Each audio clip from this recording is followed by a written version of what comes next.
Hello, everyone. My name is Aaron Christensen. This is Horror 101 with Dr. AC, a gathering place for fellow fiends the world over to discuss all things freaky and frightening.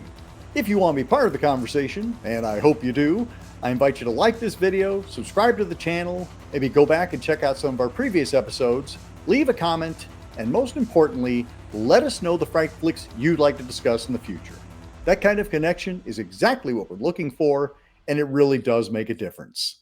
We're all about sharing the scare, and we want to hear from you. With over 130 film and television credits to his name, there are plenty of options by which fans can celebrate horror icon Peter Cushing's 111th birthday on May 26th. For our part, we've elected to showcase the half dozen features that made Cushing and his myriad on-screen creations immortal, Hammer's Frankenstein series. It's impossible to overstate the historical significance of 1957's The Curse of Frankenstein, a relatively low-budget British horror offering that not only launched Hammer Studios onto the international radar, its success paved the way for a second golden age of Gothic horror cinema, this time with a distinctly English accent and in full, vibrant color. As the titular Baron von F., who would become the focus and monster of the series as opposed to his creation, Cushing displays a fanaticism and wit as sharp as his scalpels, fiercely pursuing his ghoulish goal of creating life from dead tissue. While co-star Christopher Lee is given fewer opportunities to imbue his resurrected monstrosity with the same sympathetic shadings as Boris Karloff, his portrayal proved memorable enough to secure the title role in Hammer's Dracula the following year. Terence Fisher, also to become a mainstay at the studio of the Drip Blood, directs with skill and style, and Jimmy Sangster's screenplay, which by law could not resemble the 1931 Universal classic, demonstrates an economy of setting and characterization within its melodramatic confines. The enormous financial success of Curse, both at home and abroad, spawned 5 sequels, which occasionally surpassed the original in quality and depth, as well as a blackly comic, non-Cushing prequel, and inspired countless European and American efforts for years. Tonight, we celebrate the Hammer Frankensteins, a fond look back at a series that still endures 5 decades after its final installment hit screens in 1974. It's been 50 years since we last heard from the Baron, and I've got an awesome panel to chat about it with me, so let's bring everybody in, and let's say hello to Eli LaChance. Hi, guys. What's up? Aaron Abushan. Hi, all. John Kitley. Good morning. And Ian Simmons. Hello. And we are here to chat about the entire Hammer Frankenstein franchise, starting with The Curse of Frankenstein from 1957, followed by The Revenge of Frankenstein, The Evil of Frankenstein, Frankenstein Created Woman, Frankenstein Must Be Destroyed, and Frankenstein and the Monster from Hell from 1974, celebrating its 50th anniversary. Thank you all for coming on the show, and welcome. Glad to be here. It is Hammer time. I have been waiting to say that for a very long time now. And none of you stopped me. You should If I'd known. Oh, come on. You knew that was coming. You knew that was coming. So I'm just going to Ian and I did on his show, Kicking the Seat, we did our first Hammerland, where it was a journey through all of the Hammer Draculas and all the Hammer Frankensteins. That was back in 2021. And here we are circling back around. Ian, I'm so glad to have you on the show. Thank you for coming on. And I wanted to kind of, because you had never seen any of those movies before. As we talked about on the show, but for those who are watching now might not be familiar with those conversations, I had no idea what to expect. I always thought the Hammer movies were just old and cheesy and kind of dumb because I grew up on 80s and 90s slasher movies. But I discovered this wonderful world of ideas, fantastic sets, conceptions of Dr. Frankenstein that I had never even thought possible. And Peter Cushing kind of became my hero through a lot of these discussions. So yeah, I'm excited to revisit the entire, I guess, franchise, if you want to call it that, tonight. And yes, Peter Cushing is kind of the through line. There is the outlier Horror of Frankenstein, which is the one non-Cushing Frankenstein. But Cushing is kind of the star. He was a star, and he was the reason why this film, kind of the first film, Curse of Frankenstein, kind of shown, but it also was the first pairing of he and Christopher Lee. John, I know you're a huge Hammer fan. What was kind of your introduction to the Hammer Frankensteins? I don't know if you started at the beginning or if you got dropped in the middle. What was your introduction to Hammer? Here I seen one of them on TV at a multiple times in the younger years, but have no recollection specifically that was a Hammer film. But in the video days, Curse of Frankenstein was released on VHS from I think Warner Brothers. So it was readily available. So the minute I was renting videos, that was definitely one I started to connect with. And then just trying to find the rest of them in the series, because it was some of the rest of the titles, finding them in uncut versions was a difficult task. And did you come aware of them through like reference books or? Yeah.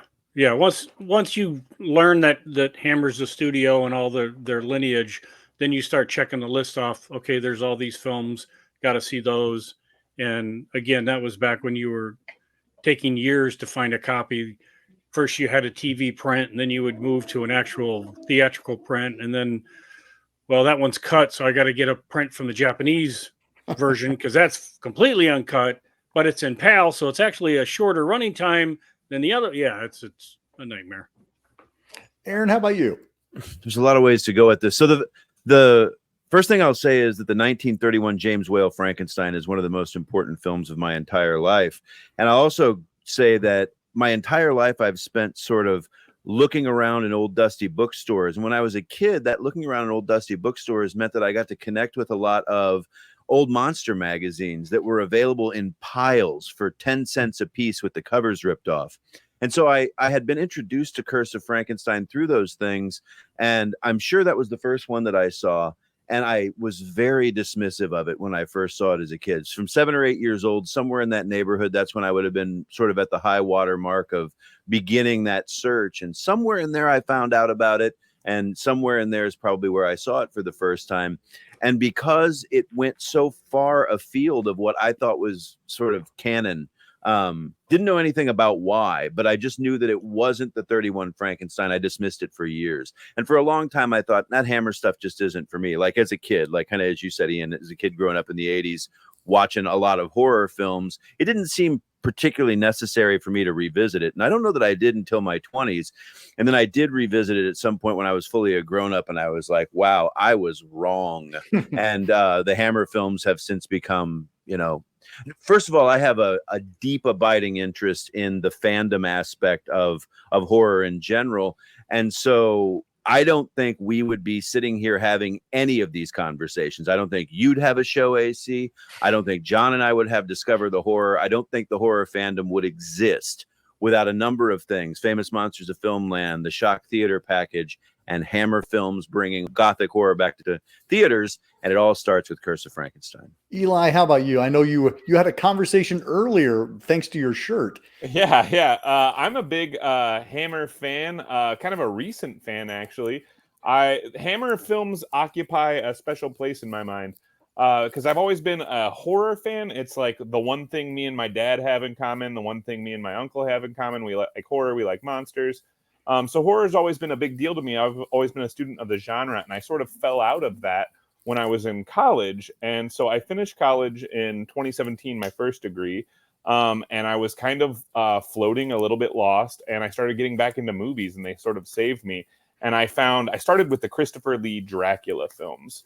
It was because a friend of mine and I both really liked the Bela Lugosi movie. And I was like, well, I'm going to go watch these other ones. And I was like, they're so different. They're so crazy. And I started dipping my toes in all kinds of Hammer movies. And Frankenstein was one of the later ones. And I saw it, and it was like a bomb went off. I was like, this is insane. I immediately went to Aaron and was like, dude, have you seen this Frankenstein movie? It's so good, the Frankenstein. And like, for me, like, horror existed as there's these old black and white gothic movies. There's White Zombie over there somewhere. Then there's like the Hitchcock movies. This is how I was at the time, at least. There's the Hitchcock movies, and then like modern horror started around 1968, and then everything just took off from there.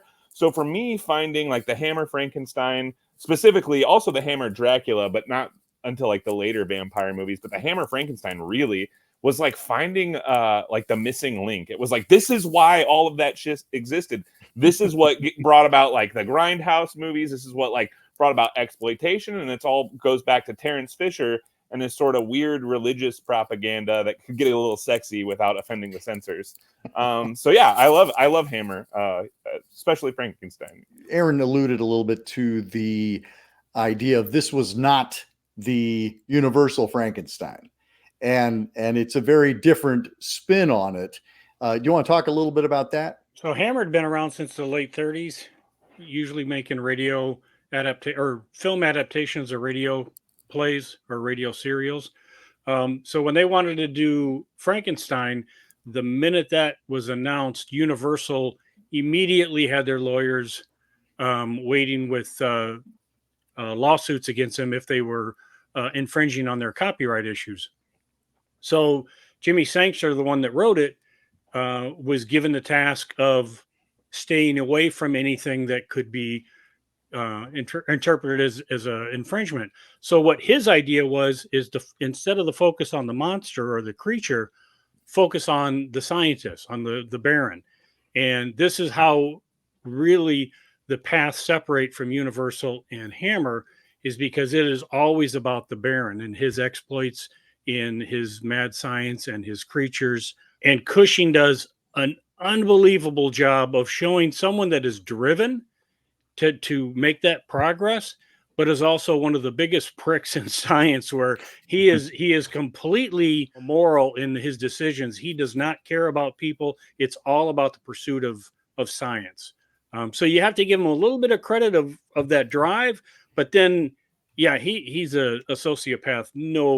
No problem. Aaron, how about you? I mean, you said you came back around to it. What was it that kind of clicked for you, do you think? I actually wrote an article for Midnight Magazine, and to me, a big thing that I think I like to do is to take the film on its own terms and imagine that it's a real place. And I think what I really fell in love with was the idea of comparing Henry Frankenstein, Colin Clive's character, with Peter Cushing's character, Victor Frankenstein. And that was the article that I wrote. And I haven't seen a lot of people do that, but they're two tremendously fascinating men. And what I realized, especially if you watch the whole series, you can get it's a somewhat uneven feel, frankly, because there, especially when we get to evil, we'll talk about that might even be an alternate universe. I'm not sure. But if we assume that the timeline's all the same, then we kind of get a really long relationship with that character. And I found that really appealing. I mean, I have to say, somebody asked me the other day about, who's your favorite actor? And I was like, God, I hate these favorite things. But if you twist my arm, I'm going to say Peter Cushing. As we move through this series, for those of you who are out there who haven't seen all these films, you're going to hear us talk about some of the most amoral shit that has ever been laid onto celluloid by the ostensible protagonist of a film, and yet you can't help but kind of root for him, even when he's at his worst. You can't help but certainly be fascinated by him. And also the other thing I would say is, like I said, I kind of alluded to in my previous comments, we wouldn't be here if it wasn't for these films. I mean, they really did.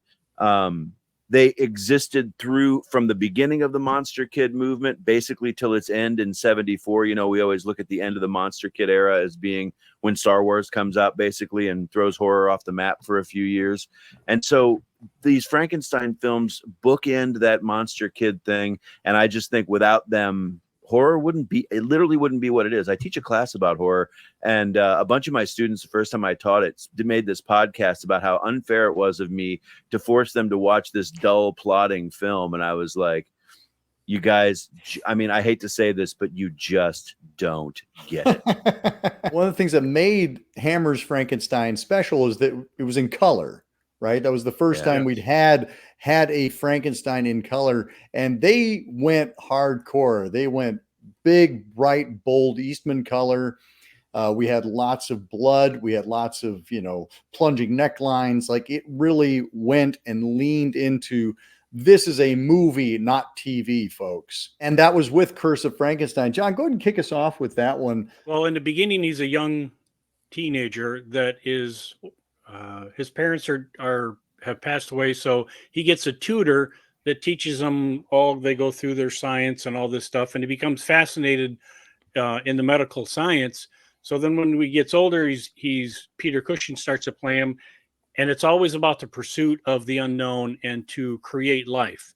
And they bring a dog back to life, and then that's when his tutor went, okay, we need to publish this and we're done. Yeah. And the Baron is like, oh no, I have other plans. We're going to do this and this, and we're going to create life.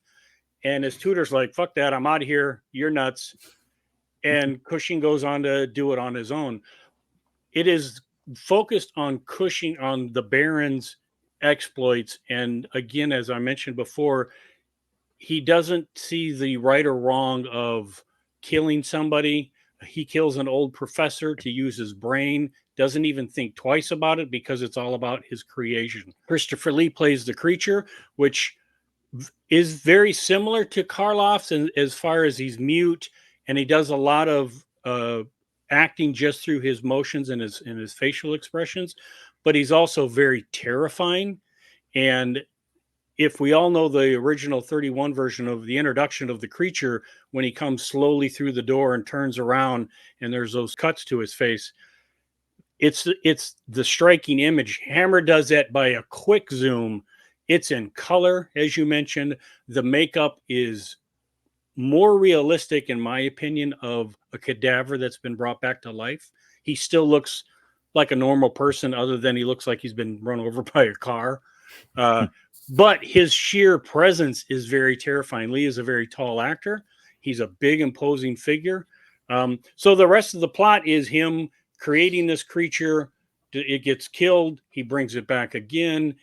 And as we all know, your karma is going to come back and bite you in the ass. And he ends up in jail waiting for the guillotine. Yeah, and this story is told as a flashback, actually. I was actually struck by the Amadeus kind of parallel there, where you kick off the movie, with our protagonist talking to a priest, and then we get the whole movie told in flashback. Also, that priest is kind of like Patrick McGee's better looking brother. I was like, It really is. But anyway, so Ian, when we first kicked things off with your series, Hammerland, I mean, this was the first one. What was your impression of it? Well, I mean, there was so much going on. And as with, I think, all of the Hammer films we discussed in that year, a lot of it was the movies themselves are great, but the fascination and the thrill for me was seeing these kind of modern pop icons in a different context. Like Christopher Lee, I knew him mostly from like Lord of the Rings at this point. So to see him as, this Frankenstein creature, and he's all, messed up and everything, giving a great performance that was, he didn't have to project or talk. It was a purely physical performance that is terrifying and sympathetic. And contrast that with Peter Cushing, who I mostly knew as Grand Moff Tarkin. I mean, right? And to have him be such a bastard, and to follow this character, and just and to not have that bit of finality at the end. Like, yeah, he it seems like he's doomed, but we know that there's a whole series of films featuring this guy. It's like, how is he going to get out of this one? Right. So yeah, it's a really solid story. But for me, part of the fascination was I've never seen these actors, and I've never seen this story quite in this mode. And it's, I loved it. I was going to say I love it first bite, but that's more of a Dracula pun. Eli, how about you? What are your impressions of Curse of Frankenstein? Oh, it blew my mind. So I was, like I said in the intro, I was thoroughly familiar with Terence Fisher's work through the Hammer Dracula series. So I sort of knew how he handled the concept of evil, and evil being attractive. And like the line that's being transgressed in a lot of his movies is this sort of attack against decency, middle class or upper class aristocratic British society. And we have to set that right. We have to make sure the men are still in power. A lot of his protagonists are men. And Curse of Frankenstein is very much that formula, but it's also very much an extreme subversion of that, because unlike in Dracula, you are getting the story through the monster's perspective, and that monster is Dr. Frankenstein. And just seeing this character who's ethically disgusting. I mean, he's lying to his maid about, yeah, I'm going to marry you, and then killing her. Like, Like, he is an awful person. And then there's also the juxtaposition with the really bleak ending, the opening and ending, where he's, haggard and he's got the 5 o'clock shadow. And then by the end of it, we just see him at his most desperate. So we see this character arc of a character who's in complete control slowly unravel through the entire film. And it's like nothing I think I'd ever seen at that point. And I still, like, watching it this time, I'm like, this movie is really lightning in a bottle. Like, it's, I think, still the best of the series. It's funny. I was like I wrote an article about this particular film, and I was going to reread it in the book that I wrote it for. And then I didn't have it. So I got to go back to my notes. So I'm looking at various versions of this article that I wrote, and I realized that I switched completely. The article that's in the book does not look like all the previous drafts. And I was like, what happened there? And the reason was that I decided to frame the article as a thank you, because I started to kind of, play around in my own head with it. And I was like, if I had a time machine, where would I go? And there's a lot of places I would go, but one of the places I would absolutely go is Bray Studios in 1956 while they're making this movie. And I would sneak around and I would watch this happen, because this is before any of them know. I mean, again, I think it goes without saying, but maybe the listeners and viewers don't understand the depths of some of the people that are in this room have dedicated their lives to horror. And that moment was one of the, like, it's before the atomic bomb explodes of horror, in our culture. And I would just love to have gone and seen that before they all knew what was about to happen. Right. It was about to explode. So, to say, what does this movie mean to you? It means everything. It's like, I often, I still say that my favorite is Frankenstein Must Be Destroyed, but I don't think that any of them have the seismic importance that this one has. All of them stand in this one's shadow. And just to be an even bigger idiot, I'll say that, whenever I decided to finally get my Frankenstein tattoo, which had to include the 1931 one, what else does it include but, Yep. The Curse of Frankenstein. So it does not include Frankenstein Must Be Destroyed, the one that I will tell people is my favorite. It includes The Curse of Frankenstein, because I think that one is one of the most important horror films literally ever made. Well, I think it's incredible that, for Universal, we had Dracula and Frankenstein, kind of that 1-2 punch. And those both came out in 31. But, the Hammer Frankenstein and the Hammer Dracula are 57, 58. They're very close together. And it is the same kind of thing. I think you're right. Like, this is kind of the beginning of that explosion. It certainly is what is going to launch Hammer into the stratosphere. It's what's going to make Cushing and Lee international superstars, and they will spread out over the continent and make movies. And, basically, they become the new horror icons. They become the Lugosi and Karloff of their day. And I think you're right. Like, this can't be understated as how important this movie is, because this movie leads to Roger Corman making his color gothics.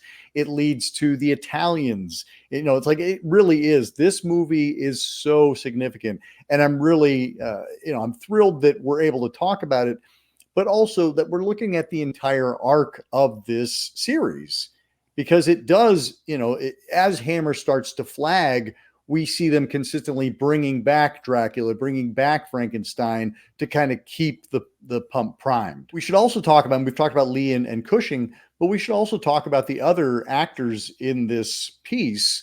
Hazel Court plays our young cousin, and I see John's eyes lighting up. She's one of my favorite Hammer stars. Thoughts on Hazel Court? She is wonderful. She's only made she wasn't in a ton of films. She only made a few. She was in The Man Who Could Cheat Death. She was also in Corman's Mask of the Red Death, which she is just incredible in there. But I mean, she's an actress that she comes on screen and you're paying attention to what she's doing, what she's saying. I mean, she's a very credible actress, but and it's funny too, because she is much more than her looks. Mm-hmm. She is a really good actress. And I think she's almost underused here in Curse, because, as we all know, the focus is on the Baron and the creature, and she's kind of off to the side going, well, we're going to do this and this. And he's like, yeah, right. Okay, I got to go. So it shows you his sense of what's going on in his mind, because he has Hazel Court there, and he's going, yeah, I'm going to go mess around in my laboratory. So he's obviously nuts.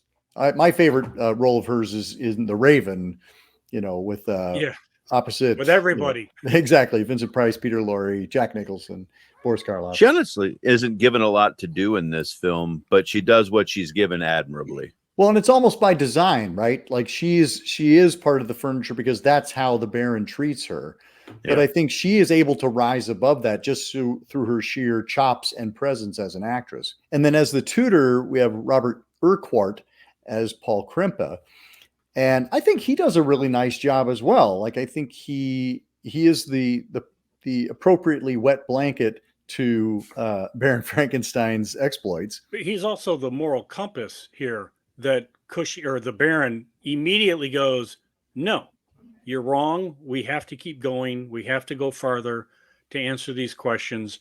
And he almost seems kind of, like old fashioned, but to that same point, he knows where the line is. And Cushing basically kind of forces him to keep going, even though he knows it's really wrong. And that at the end of the film, he completely denies anything that Cushing says, which just seals his fate, or does it? Well, Eli talked about the fact that, there is this kind of moral code. And I think, Paul Krimpa is saddled with the just declaring things to be evil, to be against God. As Baron Frankenstein says, this is what science is consistently pushing against God and consistently pushing against what is, possible. And it kind of makes me think back to our Jurassic Park conversation where it's like, our Frankenstein here is consistently concerned with what he can do, not whether he should do it or not. He's also really concerned with what people have told him he can do. And I think that's a little bit more subtle of a reading, but is totally in the movie because, he's not going to be denied anything. One of the things about Urquhart that I think is interesting, just kind of to jump back into him, is his famous distaste for this particular film, that he didn't like it. And I don't know if he's just that good of an actor or if he's carrying the distaste, but he does a great job at that, at obviously being disgusted by Victor's activities. But I have this theory, this is also a really good script. I mean, some of the scripts here suffer a little bit, but this was, I think this is a fortunate moment, right? There was Hammer decided to make a film that even its producer thought wasn't going to do very well. They were going to make it as a black and white quickie, and then they kind of put a little bit more oomph into it. But then they were like, they looked around, they're like, who's going to write this thing? And found a production manager who had never written a script before. And they said, hey kid, why don't you do this? And he just threw his shoulder into it, and he really understood what Hammer said. Hammer said, no villagers and pitchforks, that cost money, no big special effects. They had to focus on Victor. And I feel like every character in this film is a reflection of Victor's personality lacks, one of the things that he doesn't have. So you have Paul, who functions as Victor's missing conscience. Justine is his missing shame. Professor Bernstein is his missing humility. And the monster is his missing empathy. And so every one of these characters is, in a way, in my opinion, and every one of the actors has to be a reflection of the things that Victor lacks. And that's what I think sets up the series in such a genius way, because we get not just Victor, but we get this sort of prism of what Victor could be if he were actually a functioning human being and not a complete sociopathic monster. One of the things I noted on this most recent viewing of Curse was that he wants to get the professor's brain to put it into his creature, but he takes the professor and throws him off the balcony onto his head. I was like, come on, that's just bad science right there.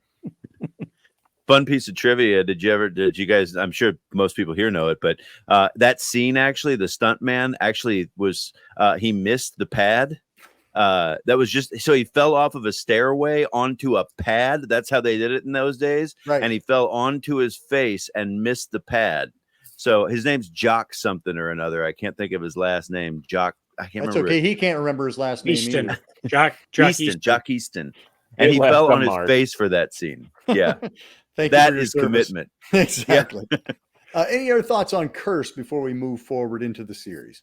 You mentioned about as far as the cast. The other thing that people have to understand for Hammer is the whole Hammer family. So you have the same directors over and over. Terence Fisher did a ton of stuff. Jimmy Sangster wrote the script and wrote a ton of the scripts. You have Jack Asher in the beginning as the cinematographer. Phil Leakey did the effects in the beginning of Hammer. So you're going to see these same names in the credits, as well as people on the screen like George Woodbridge and Michael Ripper, these little character actors that you're going to see pop up. So Hammer is really like this family studio, but it's consistent. The reason they had kept these people is they were really good at what they did. So that's the other thing. It's the more of these you watch, the more you're going to be familiar with the faces and the names and their work. And that's one of the things that sets Hammer apart from a lot of other films. Well, I remember, Ian, you commented on that. It's like, we started seeing James Bernard's name and Bernard Robinson's name, James Needs as our editor.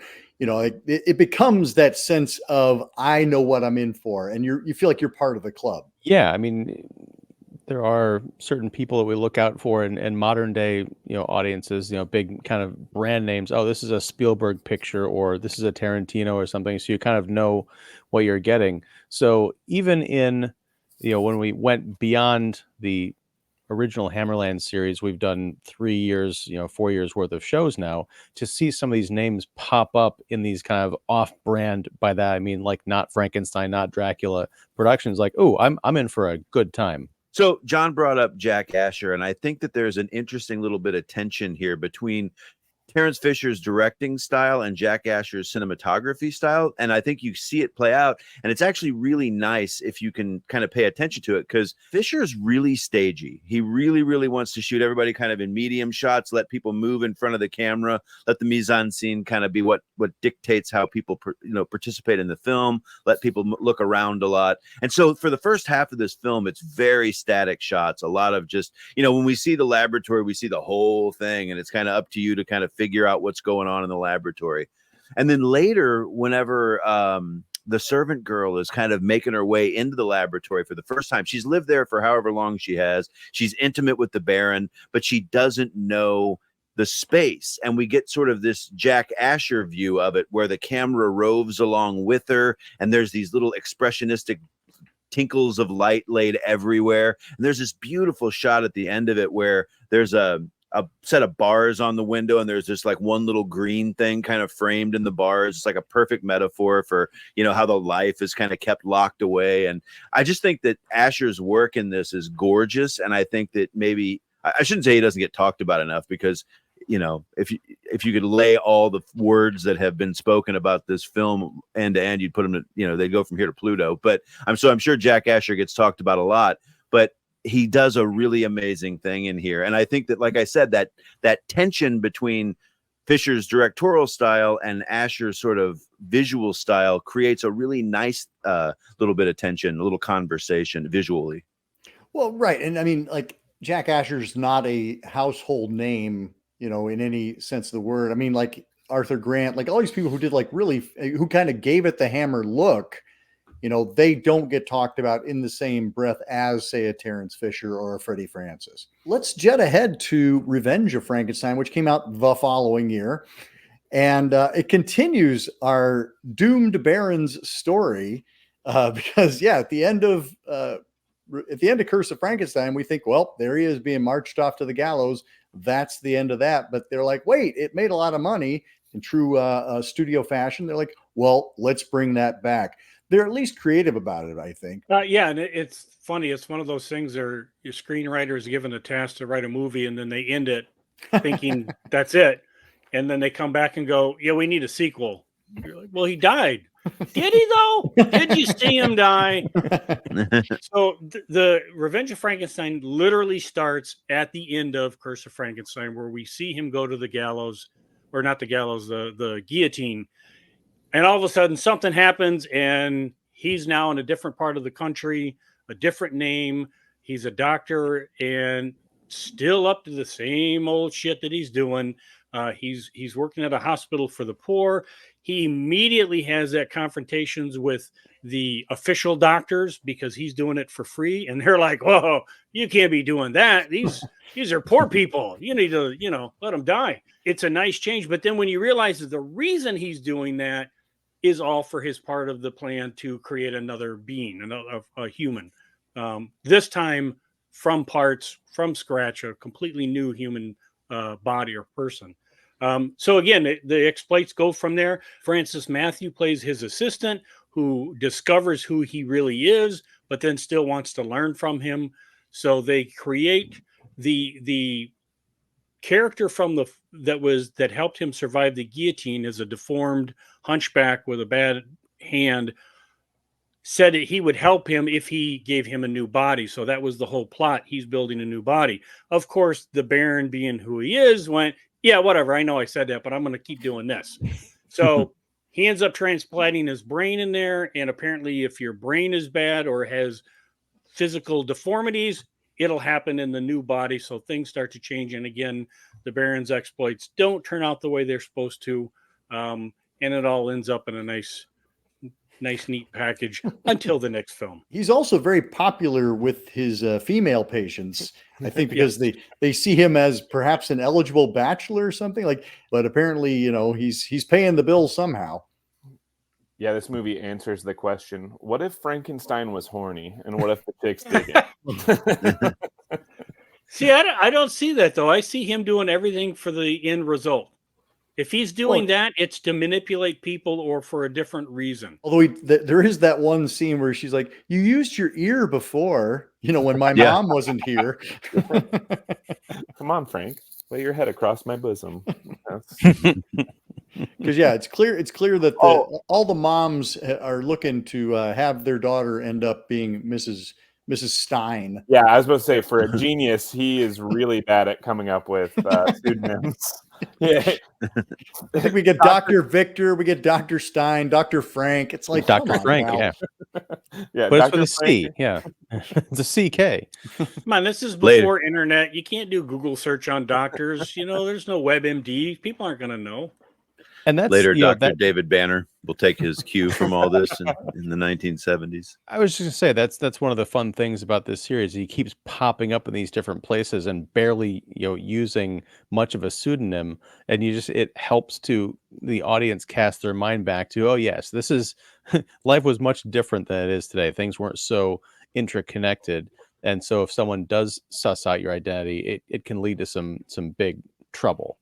Because your reputation is almost gone like far and wide. But yeah, I really appreciate that kind of detail. Well, I also like the fact that at the end of this movie, spoiler, when he gets torn apart, he must have had an identical body, ready for him to get dropped into. I was like, that's fortuitous.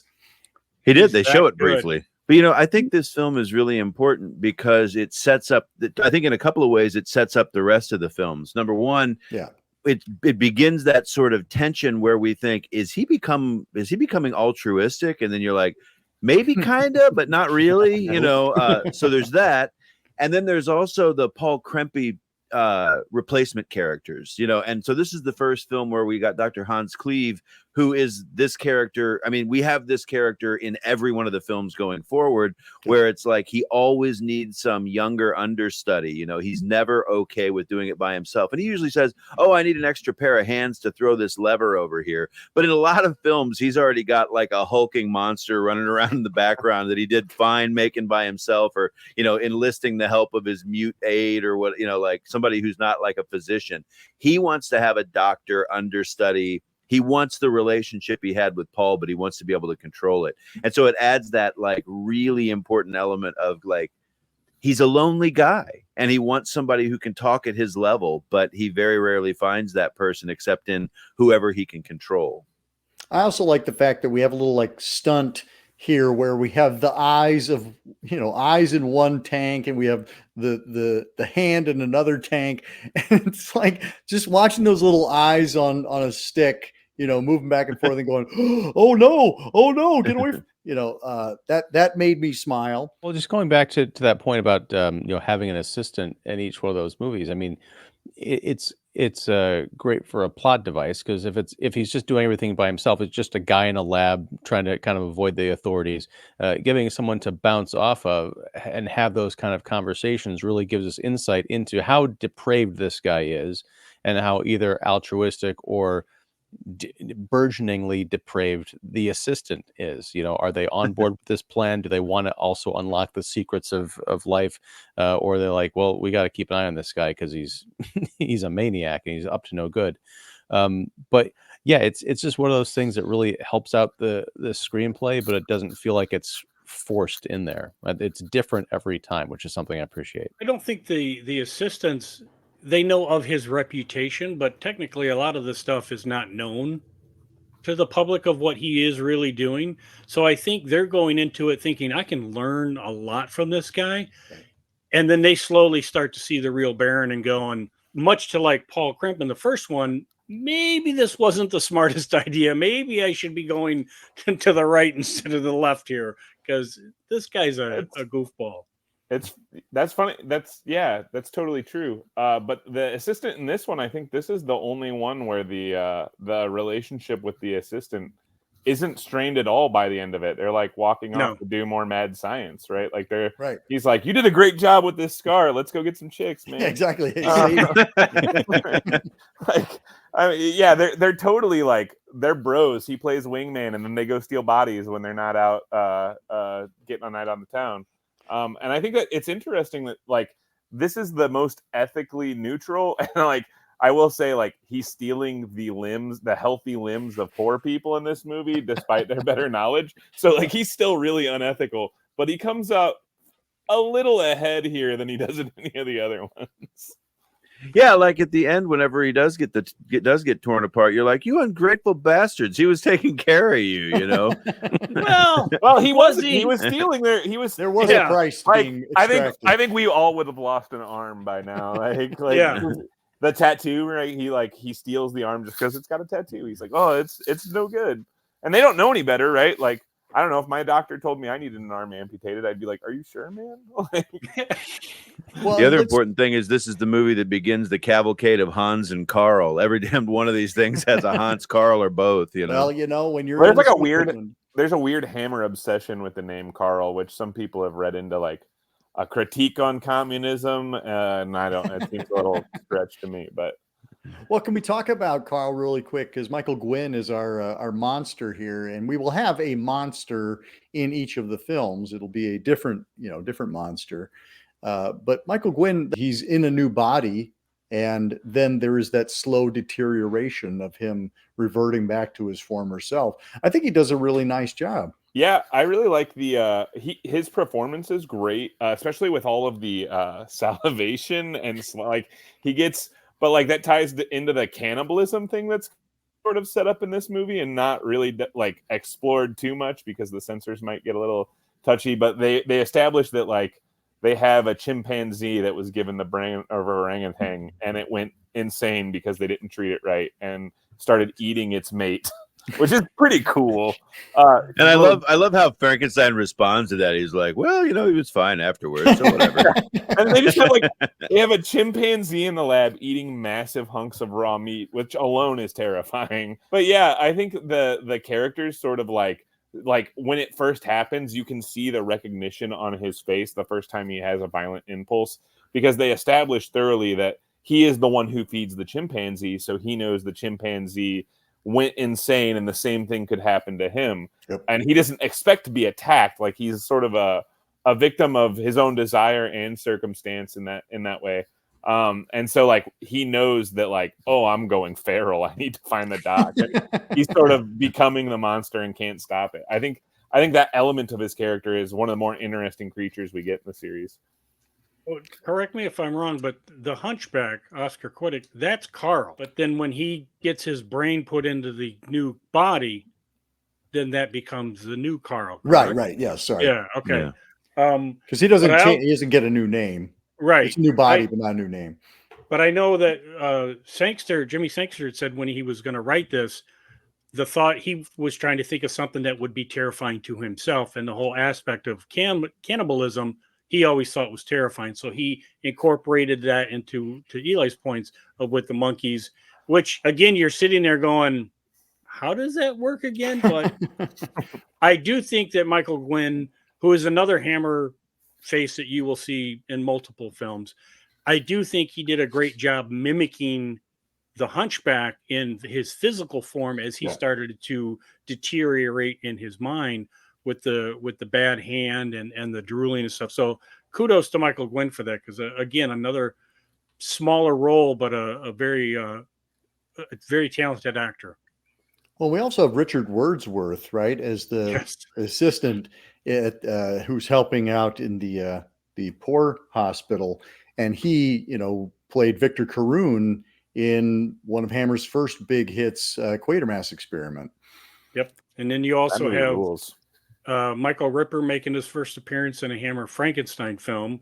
And then George Woodbridge was the janitor, I believe. So again, you're gonna start to see these same familiar faces that are in literally one or two scenes, but they add that extra color to the film. I also just like that is the most militant janitor I think it ever seen on screen. He's just like, you snuck in. Okay, I'm just gonna smash this entire place.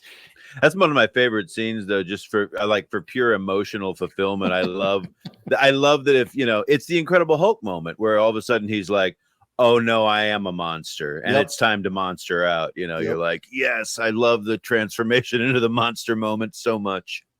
Yeah. And I love watching him like punch him and realize, oh, this isn't doing any good at all. Yeah. I'm outclassed here. Although it ends with the weakest, that kind of strangling where he just puts his hands on either side of his neck and the guy goes, his tongue's literally out. And it's like, that's not how people get choked to death. Speaking of monsters, if we look at the next film, Evil of Frankenstein, we lean way into the monster because Evil is where Universal becomes their distributor. And in so doing, they say, hey, you're making lots of money with this Frankenstein thing. You can use all our stuff. And I think it was perhaps a misstep because they went, well, I guess we can do that. And, we get the block-headed Frankenstein creature. We get, a whole completely different backstory from the previous two movies.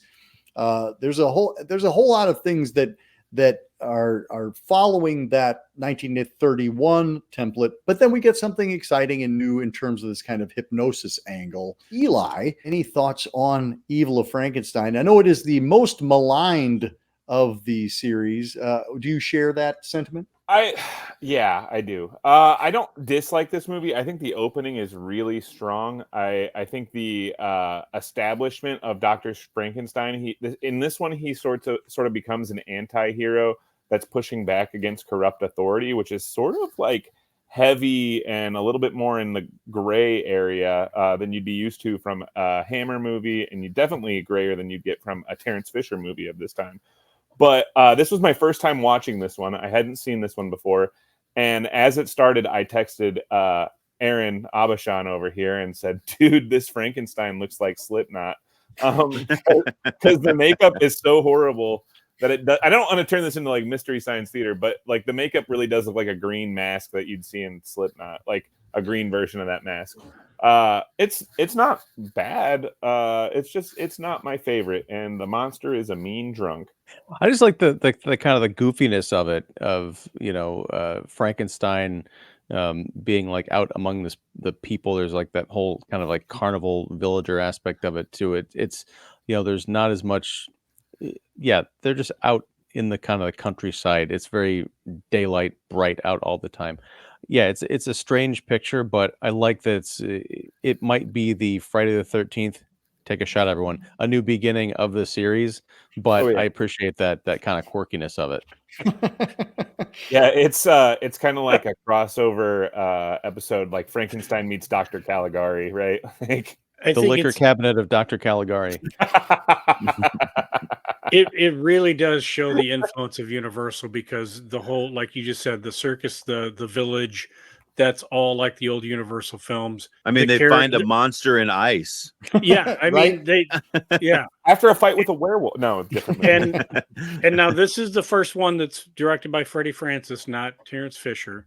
The problem I have with this, the opening sequence, I think feels like the other Hammer Frankenstein, that with the body being stolen and the girl witnessing that, and she runs out in the woods and runs into Cushing. I think that scene is great. it is unbelievable. But then that creature is just so bad. The character of the hypnotist, I think, is just completely misused. I don't like that plot element, and I literally cannot get past the way how dumb that monster looks. It hurts the film, and Freddie Francis is obviously an extremely talented director and cinematographer, so he knows what the vision is. But in here, I think it was out of a lot of people's control. Of this is what we have to do. Universal is going to let us do this, so we have to do this. And it makes me think of the makeup guys getting directions from the front office going, I need it big. Yeah. I need it big. And they give it to you big, and they're going, everybody else on the set is going, Jesus Christ, seriously? Yeah, So I think it's pretty clear that Tony Hines didn't really know what he wanted to do with this. And I was listening to the Konstantin Nasser commentary on the Shot Factory Blu-ray, and he was talking about that. And it's kind of like, there's this sense that this one just kind of meanders around, and that he's pulling scripts from old TV shows to add elements to this one. And it just really didn't know what they wanted to do with it exactly. So it's a shame, because Freddie Francis, in my opinion, I always hated this movie. I always thought it was just miserable, terrible for all the reasons that have been outlined here. And when Shot Factory put the Blu-ray out and I could see it clearly for the first time, I will go on record saying it is the most cinematic of all the Frankenstein films. Terence Fisher, like I said, is a stagey director. He prefers to not move the camera much. And there are some gorgeous scenes where, Freddie Francis really understands how to use the frame. And there's some great stuff in there. But what he just doesn't get is the characterizations that the script just doesn't really contain, in my opinion. So it's not and like John said, you just can't get past that monster. It's like they just drag something through wet cement and put a couple of bolts on its head. Well, and it's Roy Ashton, I think, right, who did the makeup for it. And I mean, basically, he was saddled with, he was given a design, but he also wasn't given enough time to actually do anything with it. So I do feel bad for him, and it is unfortunately one of those films you kind of have to make an excuse for. But yeah, kind of to your point, Aaron, the idea of the production value, like that underground the apparatus that he has working with the water wheel and everything, that's pretty impressive. And then also we have like the electrical storm, because we can use electricity now because Universal said so. So we have a whole electrical storm, and then kind of his like cavernous lair where the monster lives, like that is a very expansive set as well. So I think I hadn't actually thought of it that way, but yeah, it is a very kind of open movie that allows us to kind of like really paint that brush pretty wide. I hadn't put it together that the electricity wasn't allowed, from what John was saying earlier, and I wanted to mention at some point how wet Dr. Frankenstein's laboratory is. It's all like wet chemistry and decanters and like yeah, now it makes sense. But everything's just submerged in goop. And this is all the movies, not just this one. But our hypnotist character, like he basically uses the monster to be an instrument, kind of what you were saying about the Caligari thing. Like he sends the monster out to go kill the Burgomaster and go after the chief of police. And we see Duncan Lamont as our chief inspector, and he's somebody who will show up time and time again throughout Hammer. He's going to show up in the next movie. In fact, he shows up in Frankenstein Created Woman as the father who gets guillotined at the beginning. And I was like, wow, like for them to put those two right up against each other, I appreciate the, summer stock spirit, but maybe a little bit of distance between those would have been better. A couple of things, again, tying back to Universal, because when me and Aaron and our show went through all the Universal stuff, we kept bringing that same point up.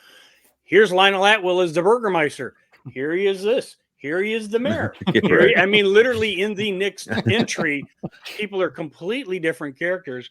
but also stealing from Universal. Zoltan, the hypnotist, is getting the creature to do his bidding, much like Igor did in Absolutely. Son of Frankenstein, a Son of Ghost of Frankenstein. Right. So it's they literally taking ideas. And I will say that it is a shame that the monster, for all the film's faults, people might avoid it for that. But if they do, they are going to miss, like the stuff that Aaron pointed out, or that we all have. There's some really good stuff in here that unfortunately you got to polish the shit out of that turd to get to see it, but it is there.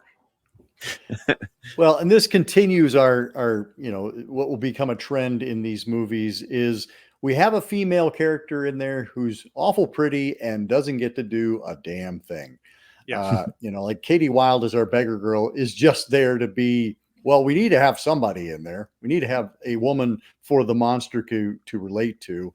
And, that's really all they're there for. To the previous point that was made, though, it's funny, you talked about the one pretty lady, but there's another pretty lady, right? The Burgermeister's wife, who is just like Lady Cleavage in this movie.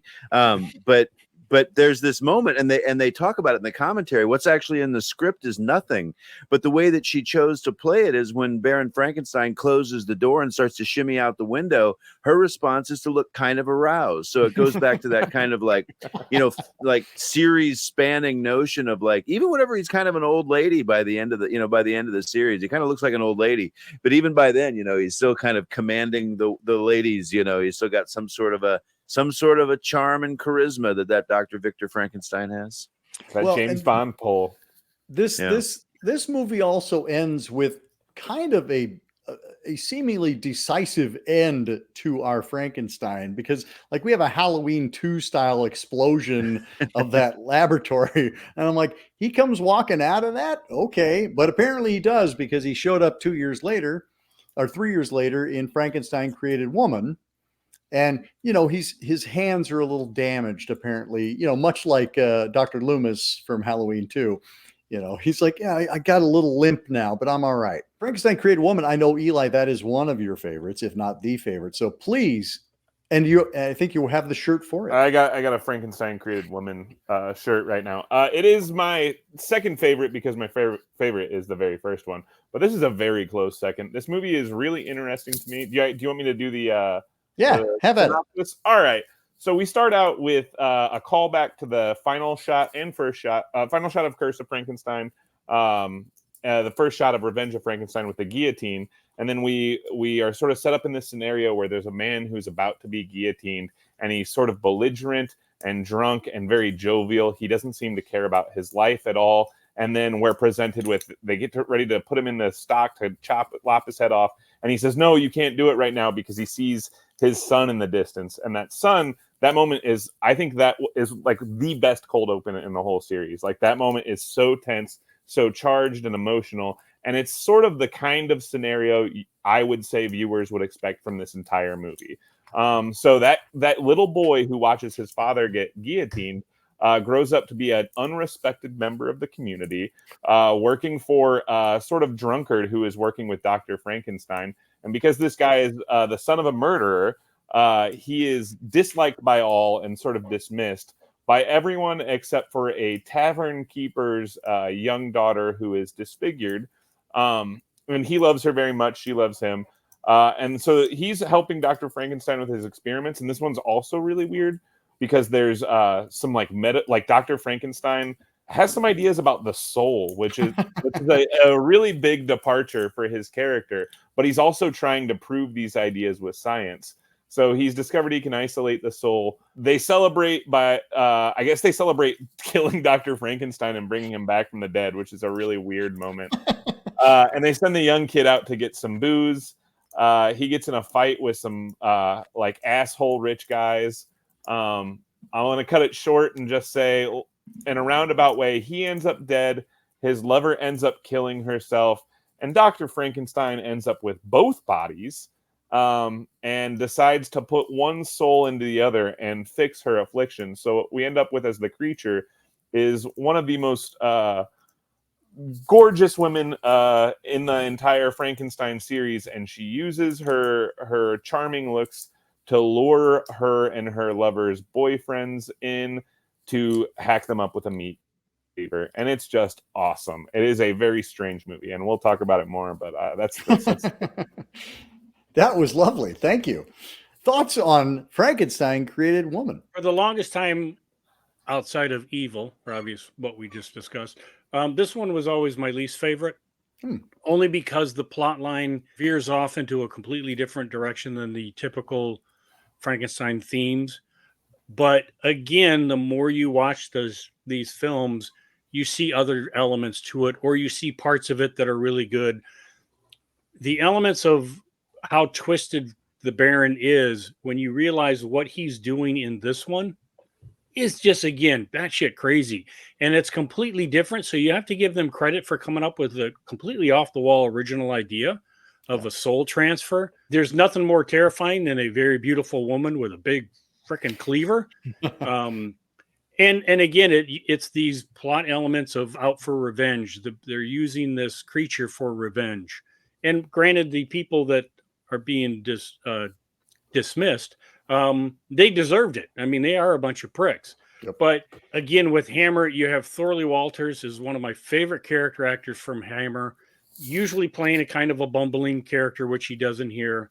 You have the Baron as sometimes a nice guy, but then there are elements where he's doing this stuff for personal reasons and not for the benefit of another person.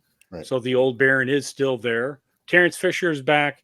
Anthony Hines again writes the screenplay, so we're continuing that trend of what they've been doing. You have a title like Frankenstein Created Woman. It's very easy to assume, oh, this is going to be sort of like a Bride of Frankenstein knockoff, because there's a female corpse with a different kind of brain, or I guess in this case a soul inside of it. But as we've seen with so many of these films, having to go from a source that they can't really use, the Universal movies, to find their own voice and explore these new avenues to come up with a different kind of horror movie. Because I mean, Frankenstein hasn't really used, or the creature hasn't really used tools, and in this film we've got a lady with a nasty cleaver. It just takes all these nice little turns, so you can't watch any of these movies, and especially this one, I don't think, and think, oh, I know where this is going. I've seen it all before. And yeah, that's just a testament to the entire crew. Well, and we're genuinely empathetic to this quote monster. Like, right. This monster is somebody that we, is consistently asking, who am I?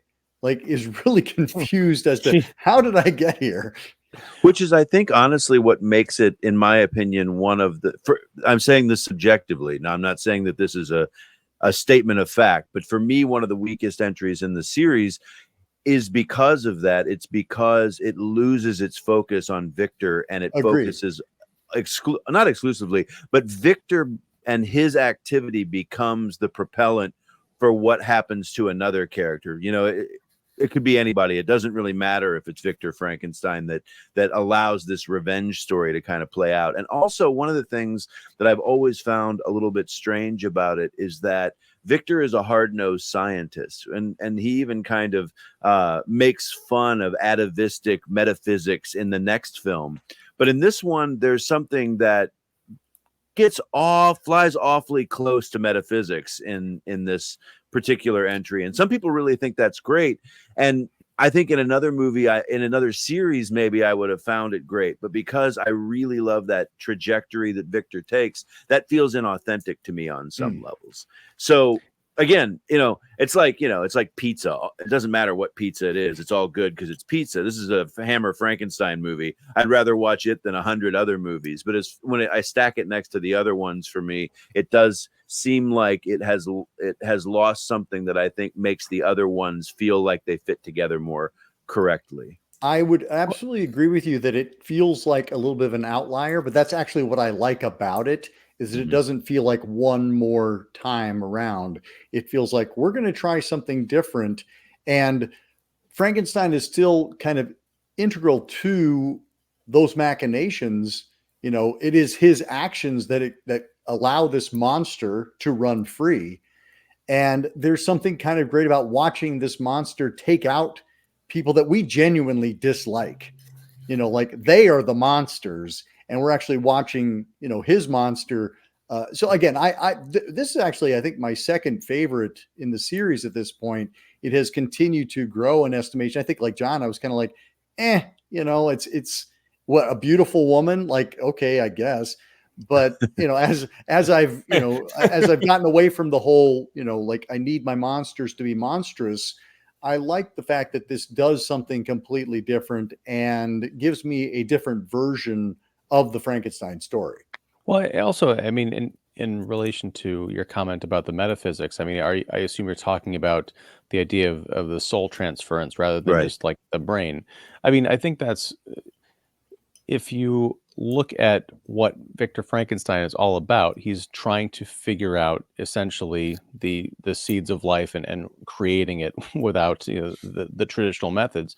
I mean, he's been doing this for years, so I don't think it's inconceivable for him to at some point say, well, maybe there is something a bit more to just the meat matter, and there might be something to this idea of a soul. Let's explore that. I mean, that truly is science, is leaving no stone unturned in your pursuit. I mean, whether you think a soul exists or doesn't exist, I think it's cool for the movie series to at least entertain that possibility, because a large number of people who are watching this believe that when you're putting the brain into the body, you're not just putting meat in there. It is actually the soul that animates the corpse. And you know, we have again our assistant Thorley Walters. You mentioned, John, like he's such a muddlehead in this that I'm just like, how, like poor Baron Frankenstein that he has to deal with this guy. But what's interesting, and I find just, I'm like, because there's the moment where he blackmails, is it the morgue attendant? He's doing the blackmail on, when he turns it on and like suddenly is not muddle-headed anymore and he's really clear and kind of scary. I was like, what, where's that guy been? Like it's just what I find, and I think this, he's kind of in thrall of the Baron, and so whenever he's around the Baron, he just shifts into muddle-headed state, but that he's probably a pretty respected guy around town the rest of the time. And that's kind of, I thought that was an interesting spin for Thorley Walters to take, because, you know, as you say, John, we see this kind of like bewildered by life presentation in several of his characters. I just recently, kind of like quick side note, but like Severin's Cushing Curiosities, there's a film called Suspect, and he plays an investigator in that, and he is just like on point and really sharp. And I was like, wow, I didn't even know Thorley Walters could do that. So it was fun to watch this, knowing that, oh, he's also got that color in his palette as well. I mean, he is a doctor here, so that either means that he is smart or that it was pretty easy to be a doctor back then. Maybe a little column A, a little column B. Yeah, more terrifying than anything else in this film. Yeah, I just wanted to say a couple things about this movie that I think are really just excellent. I agree with what both Aarons were saying about this movie being a departure, and that being like why one Aaron didn't like it, because you guys are like kind of the Aarons on my shoulder right now. Just realized, but I think it's totally fair. Like, it is a huge departure, but I do like that it's not trying the same formula of Frankenstein teams up with a guy, they just create a creature. Like, it's a very different thing, very much about the creature.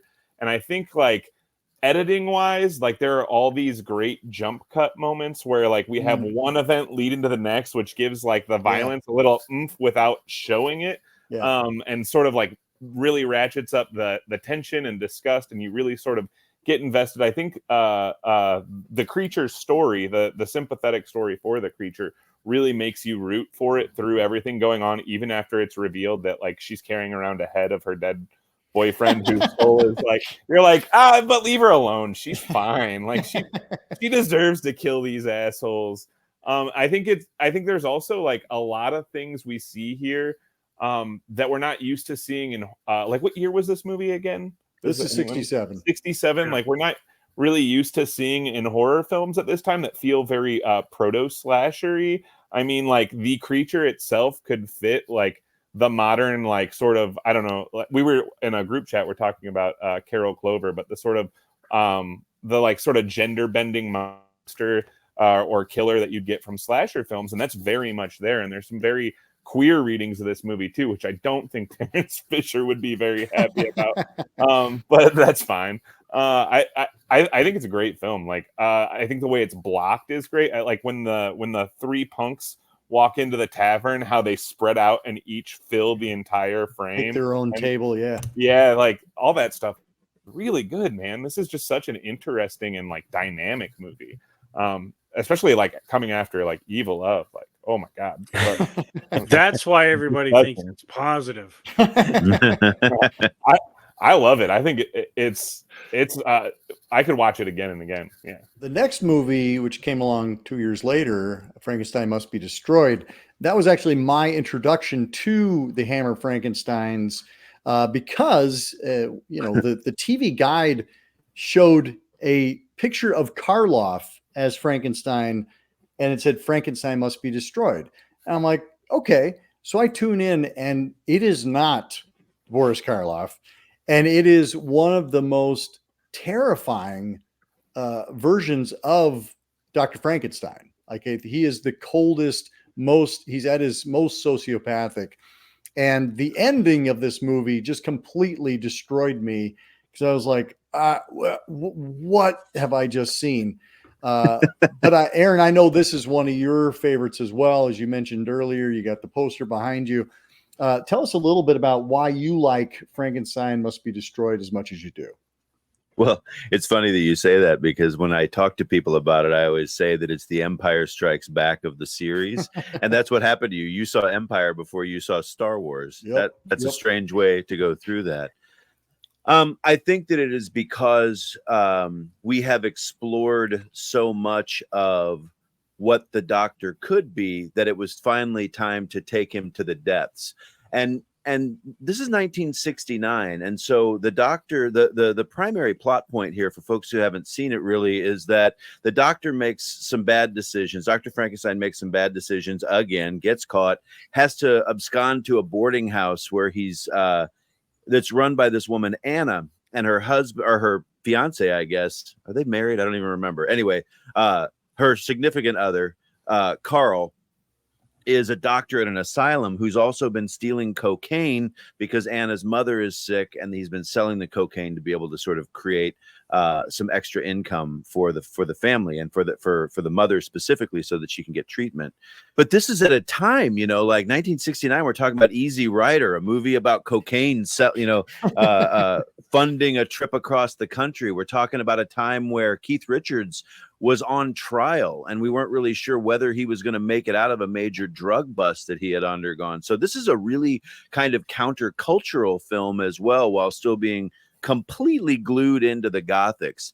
But the things that happen here, I mean, so notoriously, this is the film where Frankenstein commits a rape. And there's a lot of different ways that story has been told.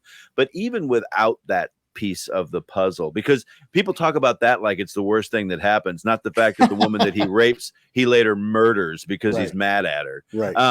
But there is so much darkness in this film. And in this one, he takes an understudy, but he doesn't take an understudy in the same way he takes one in all the other films, where it's a voluntary situation. He blackmails. Right. Yeah. This is a non-consensual understudy, and the way that he delights in pushing them around shows a new kind of psychopathology that we haven't seen yet. And so I feel like this is a natural evolution towards, if a person believes their own megalomania for long enough, they're probably just going to get worse. And this is what it feels like, a natural evolution of this character to the darkest that he can become. And then, it just keeps getting darker and darker and darker. I mean, I think the darkest thing is, I've forgotten her name, but so the other thing that happens, he makes his monster basically out of a former assistant named Dr. Brandt and the administrator of the institution, Dr. Brandt's brain. But Dr. Brandt's poor wife Ella. Ella, that's right, is mistreated in so many gigantic and unspeakable ways. And it's almost like a tertiary plot point in this film that if you really examine what Ella goes through, you're like, that is some of the most heartbreaking things to ever happen to somebody in a horror film. Yep. Yep. Well, I was even at this time, it kind of hit me, because at the end, again, kind of just jumping to the end, but at the end, when he burns down the house, like he burns down where she lives. I'm like, wait, Ella doesn't even have a house anymore. Not only is all the other stuff happened, but now he's like set her house on fire. I'm like, wow, that was not cool. Not cool. And then whenever he comes back, he's like, there's his wife, he's instead of trying to like say, hey honey, it's me. Look, we're going to figure this out. He's just like, he doesn't even care about her. He's like, I just have to get revenge against Frankenstein by burning your house down. The whole worldview of this movie is dark. It's my favorite, I think, of the series too, for the reasons that it goes, to all those dark places, and it shows how irredeemable, Victor Frankenstein is, and how he kind of becomes so bad that he needs to be dragged, literally kicking and screaming, into the flames of hell. I mean, it's one of the great closing moments of any movie I've seen, where it's like, nope, you're not. There's no running out on the lawn for you, buddy. You're going back in the house. Yep. And I just love that. If this had been the last of these films, I think it would have been the perfect conclusion. I mean, we go on for 2 other movies, and they're great in their own ways. But this was a wonderful. It's kind of like the Rocky and the Rocky Balboa of the Hammer Frankenstein movies. You have a great kickoff in 57, and then what is it? It's 12 years later. You've got this nice bookend. There could have been no other movies in between. Like, where did he start out and where did he end up? And it's a great little duo. And I feel like we talked about, the women. Like, I feel like Anna is actually a character in this. Like, she is genuinely involved. She is literally like, she has to haul a body out. That scene this is the tensest of the Frankenstein movies. And that scene with her in the garden is just like, oh my God. Well, when that water main breaks and like the arm is like flapping, I mean, like, that's a great piece of cinema there. But also, like, this is written by Burt Batt, and Burt Batt, this is his only screenplay credit. Because I went like, what else has this guy done? He was an assistant director on like 92 films, but this is his only screenwriting credit. And I just think this script is so tight, it's so strong, and they give the characters things to do and things to say that consistently pay off. I think that's one of the reasons why I also feel like Terence Fisher steps up his directing game. Like, that opening scene is kind of that handheld, and then we get the Psy chopping off the guy's head and blood splattering around, like that shot of the arm that I just referenced. Like, there's so many little touches here that feel like Terence Fisher is not stagey, and somebody told him he was stagey often enough that he's like, well, fuck you guys, watch this. And it just feels like when you said that the Evil of Frankenstein is the most cinematic, I immediately like, and this film as well, just in terms of the dynamics of the script and how well he plays that tension out.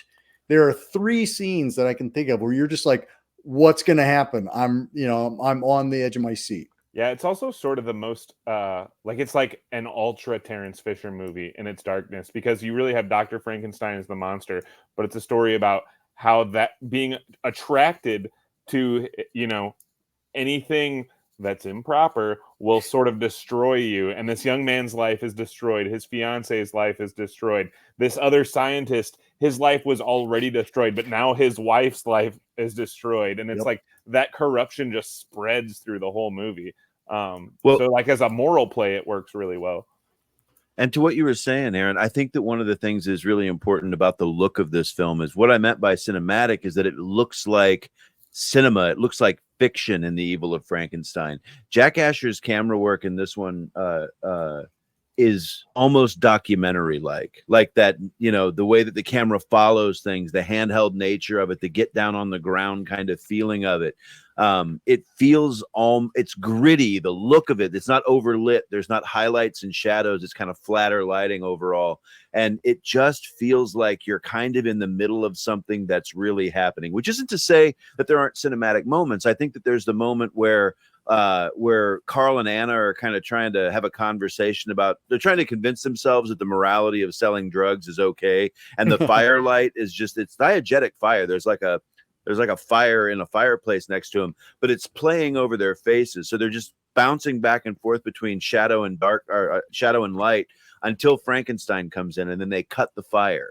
It's like once Frankenstein comes in and lays out his ultimatum, that light and shadow is gone, and now they're just shadow. And that's literally the plot for the rest of the film. So I don't want to suggest that I don't see the cinematic nature in this one, and that there aren't cinematic, like, beautiful lighting moments and beautiful sort of blocking moments, but this one feels grittier at every level, including the camera, to me. I hate to correct you, and this is Arthur Grant. So Yeah, I as soon as it fell out of my mouth, I was like, that was the wrong name, but Arthur Grant's camera. Yeah, sorry. This is also my favorite, and again, I could go on for hours on this one. I love the fact that the Baron is at his worst as far as being just completely immoral. The fact that he's escaping and he's technically hiding does not stop him from the fact that he is going to be this uber prick that wants to alienate anybody that he deems below him, which is everybody. Bloody. And he does it in such a smug manner that whole scene in the beginning at the boarding house with the other tenants, where he just immediately like, oh, I thought you knew what you were talking about.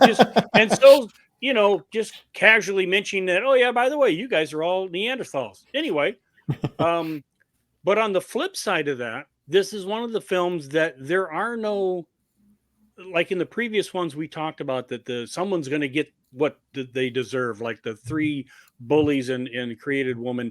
Everybody else here, traumatic events happen to them because of their association with the Baron. Yeah. We have poor Anna and Carl that are being blackmailed to do what they have to do.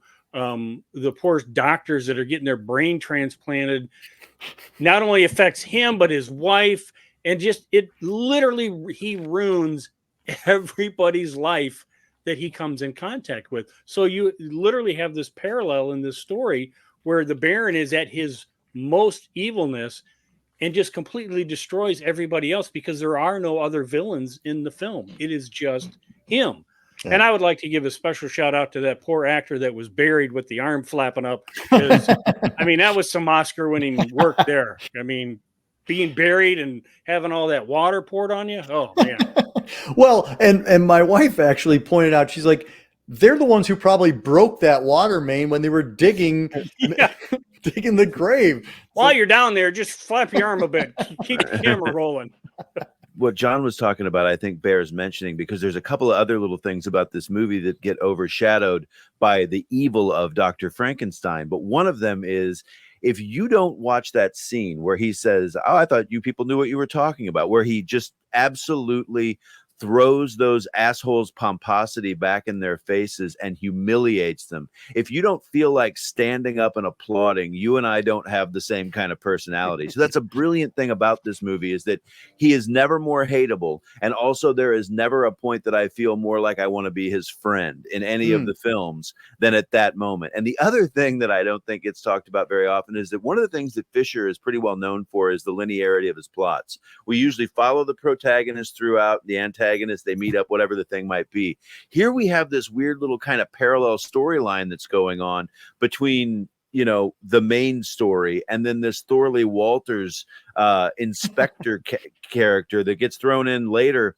And a lot of people think that it's absolutely a miserable idea, but it's really interesting because it does add some levity to a otherwise really dark movie, you know, and kind of, so it does something that's important for me, which is lets it have peaks and valleys, right? Where you kind of bounce out and here's this jackass character who's delightfully jackass character in Thorley Walters. And then we go back into the darkness of Frankenstein over and over again. So you get a few breather moments as well. Yeah, it's funny you say that, because that was really kind of rubbing me the wrong way this time around when I was watching Thorley Walters, and I was like going, "Who is this guy? And, like, why does he have to be the same kind of idiot when he's not?" Like his inspector, even though he takes umbrage at being told, it's clearly a doctor, but like he's a pretty sharp investigator in terms of like following this along, and like getting these reports of things that are stolen. Like, he's not an idiot.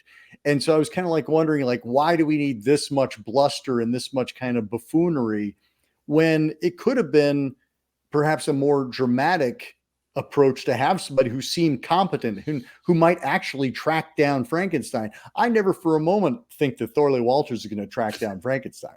No, I'm not sure that's even to the point of him. I don't think that he's supposed to feel like I don't think he's supposed to feel like he's closing in. I feel like, to me, he gives me room to breathe. Yeah. Well, but I think by taking us out of that action, we're inherently getting room to breathe.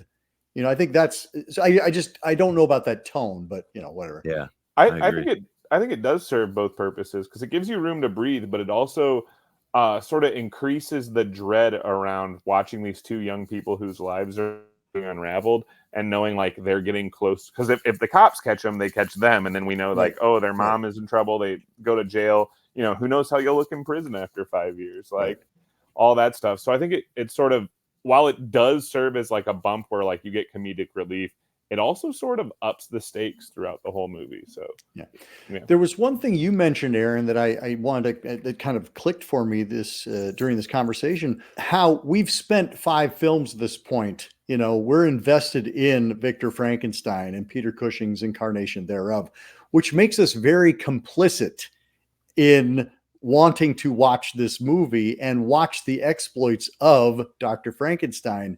And as he continues to descend, we're going right along with him. And it's like, I feel that sense of apprehension of like, I don't like you anymore. I don't want to keep going on this journey with you, especially as he continues to, he's blackmailing and raping and murdering. I'm like, it's not as much fun as it used to be, Vic. Can we dial it back a bit? I think the rape really ruins like something that was set up in the movie where you could kind of root for him and hate him, because once that happens, it's like, I hope he dies so painfully and badly. But it also doesn't seem like it fits his character at all. Like, he wouldn't want to risk offending them so bad that they ran away regardless of what happened to them, right? Like, he's blackmailing them. I don't know. I feel like he has so much hubris that doesn't even occur to him. Okay, well, first of all, there's a lot of controversy on that scene. If it was in the original script, I mean, rumors are that Jimmy Carreras, the head of Hammer, wanted more sex in the film, so they had to write that in. Everybody hated doing it, but then I've also heard the opposite. So to Eli's point, it doesn't fit Cushing's character, but on the same token, it's used to break Anna. Yeah. It's used to completely break her down. So it's not like she's going to run away. He is completely finishing the job of destroying her will and her soul and everything. It is a disturbing thing, because that's the first time that it's the first time that we've seen that. But if you go back to the first one, he was stooping his maid, and she was apparently pregnant, and he had no quarrels about killing her. So right. His moral ambiguity there is none. I mean, he does not care.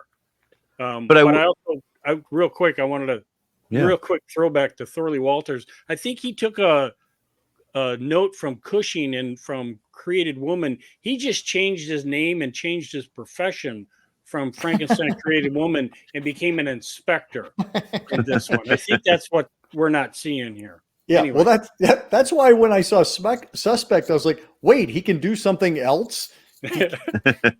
All I was going to say was that I feel like up until the rape and ultimate murder, spoiler alert, of Anna, I think we've already said this, you have a character, even with what you mentioned, John, with the killing of the maid in Curse of Frankenstein, that is still a crime in his mind of necessity. He still feels like he's pushed into a corner and has to do it.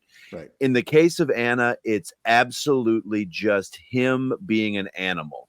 He he rapes her because he can and because he wants to, and he kills her because he's having a moment of pique and he's mad at her because she didn't do what he wanted. And we haven't seen that out of this character before, and I think that's what's really fascinating. And I do think that it's out of character. And like you mentioned, notoriously the orthodoxy now is that Cushing didn't want to do it, Fisher didn't really want to do it. They all thought it was not keeping with the character to at least have the rape scene. Again, I always find it funny that somehow rape is worse than murder. I've never been either, but I feel like murder is the bigger one for me. But nobody talks about the murder. Everybody talks about the rape. Well, I mean, that's the thing is, like, at this point, he is the ultimate depraved individual. I mean, the hubris of thinking that he can assume the powers of God and, create life in this completely unnatural manner. It's like, well, once you have that kind of a mindset and the hubris of being on the lam for however many years, having transcended death itself by living in a body that he was not born into, it's identical to the one he was born into, but with the whole brain transplant thing, it's like no one should be shocked that rape is on the table. I think it makes it easier for the audience to your word, I think, AC, be complicit because he's doing cool and interesting stuff. But once he gets into these kind of real world dynamics, this isn't, grave robbing or transplanting bodies. This is something that, people can and do to each other every single day. Like, oh, it's not cool anymore. And that's what helps, I think, further us down into his descent and make us want to see him dragged back into that burning building at the end. Well, and there was a scene, Aaron alluded to it earlier, where he does go, Freddie Jones's character, who has the brain planted, and goes back to meet his wife and kind of tell her, what has happened. I feel like that scene is genuinely touching, and I give a lot of credit to both of those actors. I can't remember the actress's name, plays Ella, but Freddie Jones playing our doctor. Like the fact that he hides himself behind a screen and just tries to communicate with her and convey what has gone on, and the genuine sense of loss and realizing that nothing can go forward from here, that it all needs to come to an end. And he knows Frankenstein is going to come here, and this is how this is going to go down. But I just give all that credit to Burt Batt and his screenplay, because that scene is extraordinary, and it doesn't need to be there. Just real quick, I'd mention also that I think this is a big deal, that this is one of Bernard Robinson. It's one of his 2 favorite designs that he ever did for Hammer, which I think is saying a lot, because that guy, I mean, in every way, his production design is as much responsible for the success of these films, I think, as anything else. And we haven't talked about that much, but this is also interesting because it's the first one that is filmed at Elstree Studios. And I think what's critical about it is that he still keeps that close kind of claustrophobic feeling that they necessarily had at Bray for all the interiors, but we're able to expand a lot for the exteriors, so. Yeah, it's looks a little different. I like that. Yeah. Well, and that moves us into our final film in the series, which is Frankenstein and the Monster from Hell, which is celebrating its 50th anniversary this year. And it is the end for our Baron. It's the end of the series, but it's not the end of his exploits. Like, this is watching him. He's not slowing down for his final installment. Let's put it that way. Cushing, at this point, his wife had passed away, and so he had kind of slipped into that very gaunt and haunted quality. He has his Helen Hayes wig on, and he is taking up residence in a mental hospital, and he is continuing his exploits, but he is joined by another assistant, but Shane Bryant was kind of a rising star with Hammer, and the 2 of them are given equal billing as the credits come up. It's Peter Cushing and Shane Bryant, and they seem to be almost equals in terms of what they're able to do.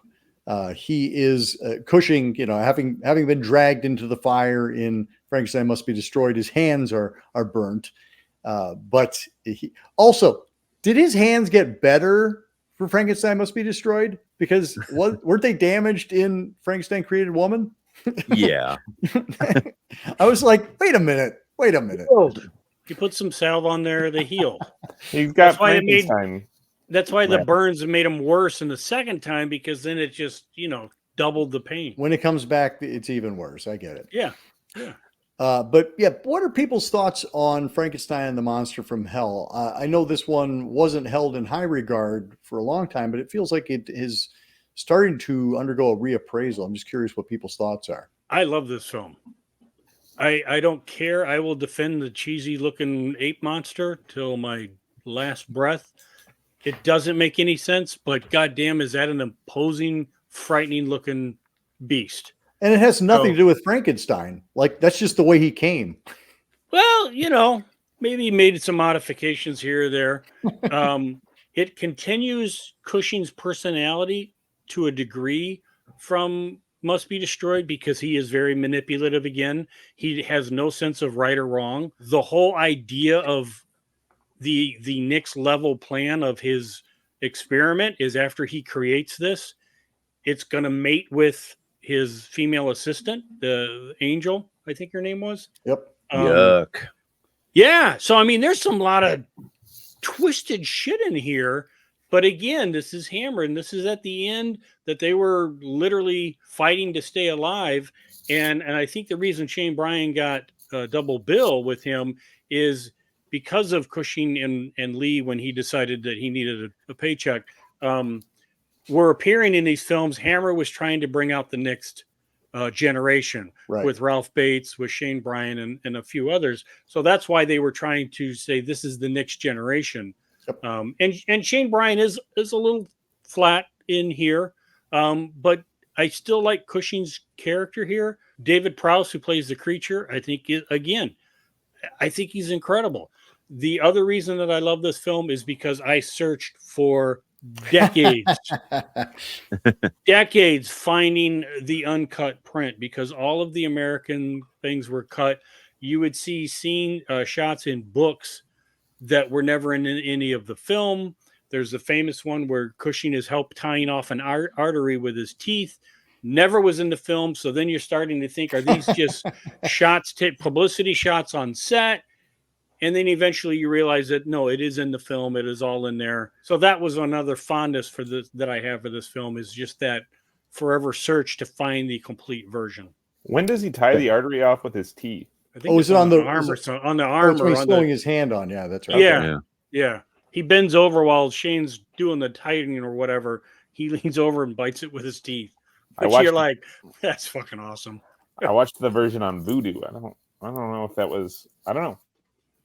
Did you see the brain splash on the bucket when they were removing the brain, where he just Yes. drops it and kicks it He just around? kicks it. Okay. Yeah. Because that's another scene that's typically cut.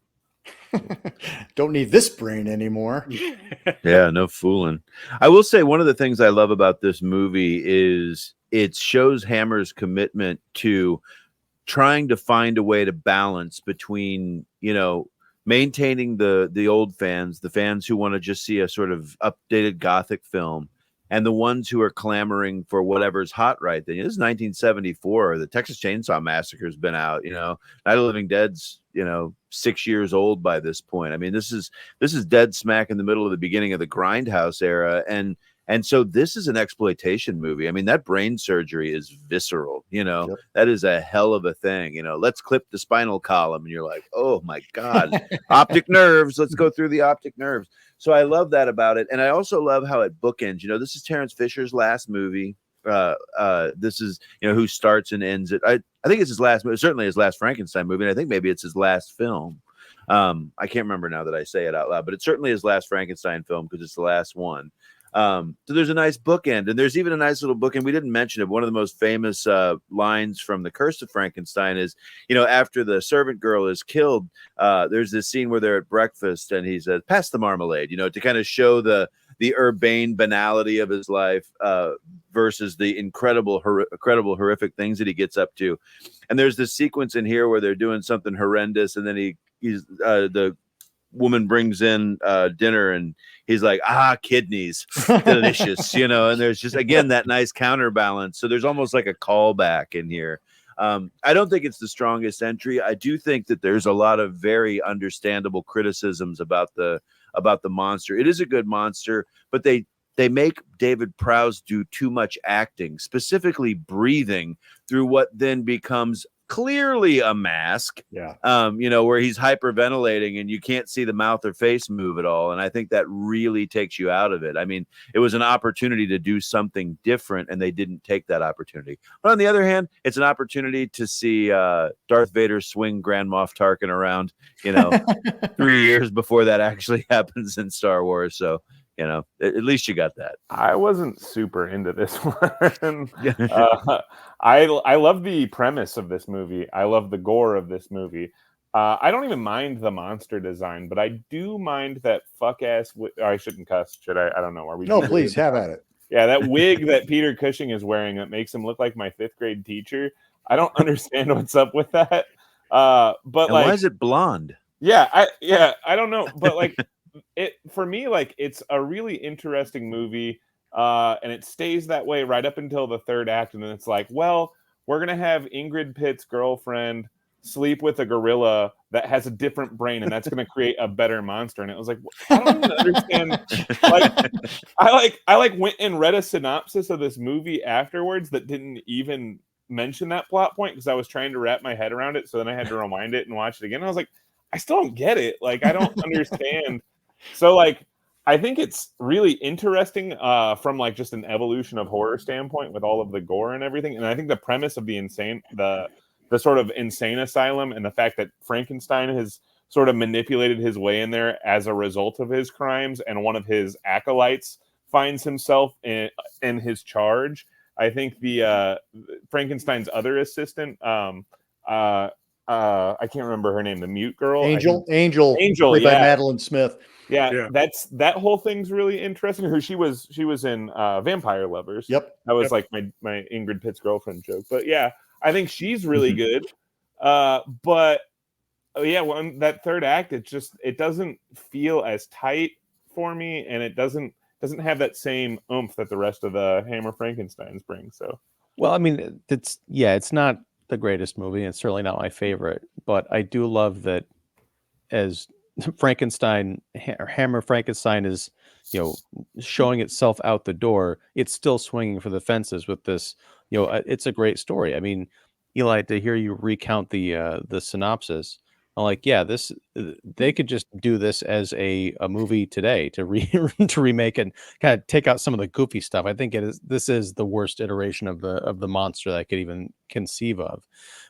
But yeah, Frankenstein in an insane asylum. It's funny, AC, you were with me a couple months ago when we saw House of Wax at the Music Box, and I'm just calling to mind the whole idea of the sculptor in that movie. There was a fire, and so now he can't really create anymore. He has to have an assistant, and now we're kind of going back to that motif here. We had, as you mentioned, a couple of movies ago, but it's really called to the fore in this one. Yeah, it's just it's a great idea for a movie. The execution leaves something to be desired, but I mean, how many franchises can you think of that by the 7th movie? And wait, why didn't we talk about Horror of Frankenstein and Ralph Bates? We'll get to it. Okay, not tonight though. Okay, I'm just saying. But the point is, by however many movies this is, 7 into a franchise, still finding a way to keep it fresh, unlike just a slasher. It's like, oh well, they're back at a camp and we're just going to hack people up. These movies are about scientists, about big ideas, about what it means to be a person, what goes into a human being, human relationships, and that's I think that's the through line throughout all these movies, finding something to say over and over again, that it never feels like, oh, we've already covered this ground. We're constantly learning something about the characters and ourselves. I also like it that the most sleep deprived of us is the one who's clamoring that we talk about one more movie in a show that's gone on for almost 2 hours now. I gotta give some props to my boy Ralph Bates. I don't really love Madeline Smith in this film. I feel like she gets a lot of screen time, but she doesn't do anything other than just stare vacantly, which is kind of what she did in Vampire Lovers. She's not my favorite. I don't think they do much with her. I think she's given a lot of power by other characters going, angel, but she doesn't necessarily do anything that is interesting to me. I Is don't Shane mind her in Bryant Dave Foley's dad from The Kids in the Hall, by the way? I just cannot. He looks so much like Dave Foley to me.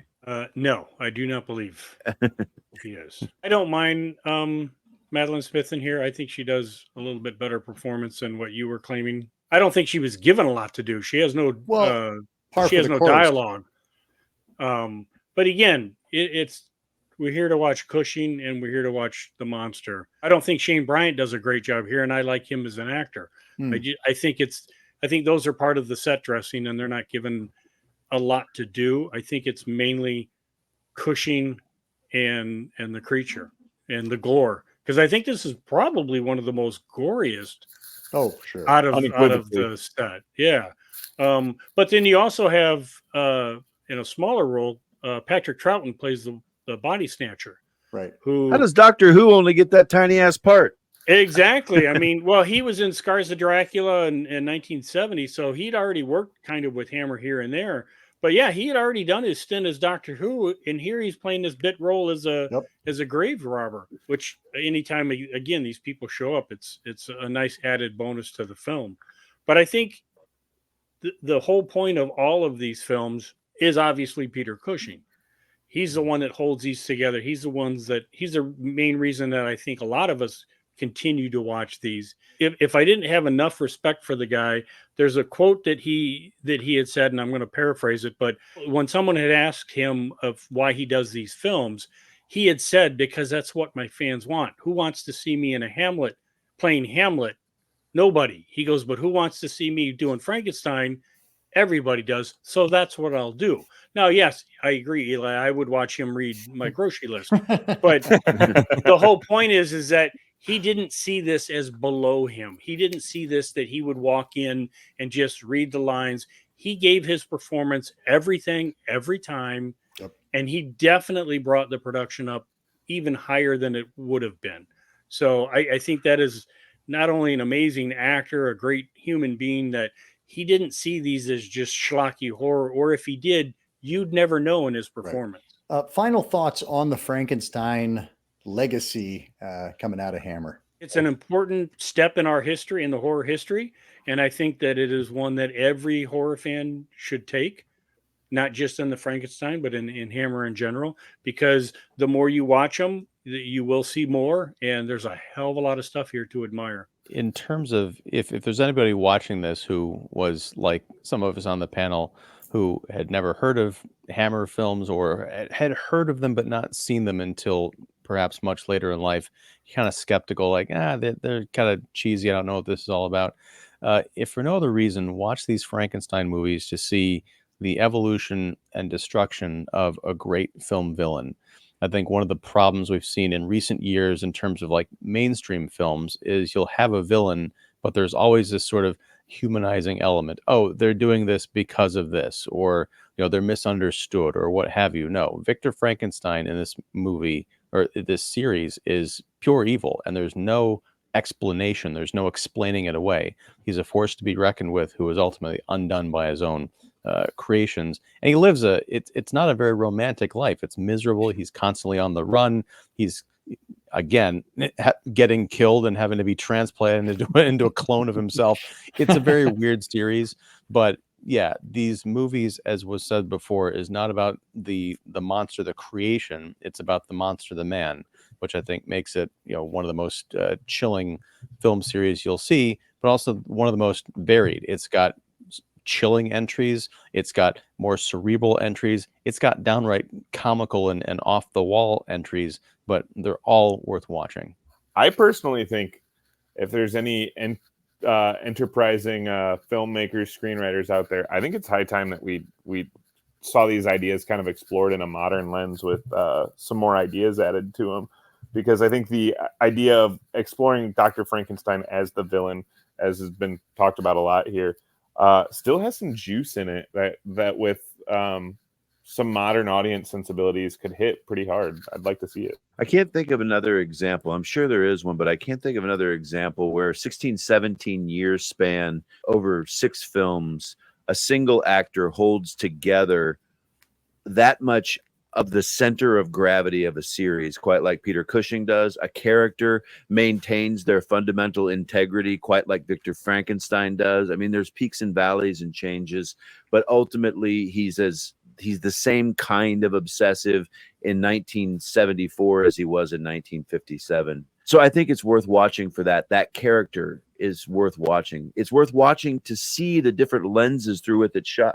or through which we tend to look at it. So different people are involved, and you can kind of watch the evolution of those people, and different people in the same people. We've talked about the evolution of Terence Fisher as a filmmaker. So there's a lot there. But if for no other reason, even if you don't think that there's anything there that sounds interesting to you, if you are a horror fan, they are required viewing. You have to have these in your cultural lexicon. If this, I don't mean this to be a gatekeeper at all, but I'm just saying that to fundamentally understand what's happened since, you have to have these in your back pocket. There's a saying about the characters of Frankenstein where it says, knowledge is knowing that Frankenstein is not the monster, but wisdom is knowing that Frankenstein is the monster.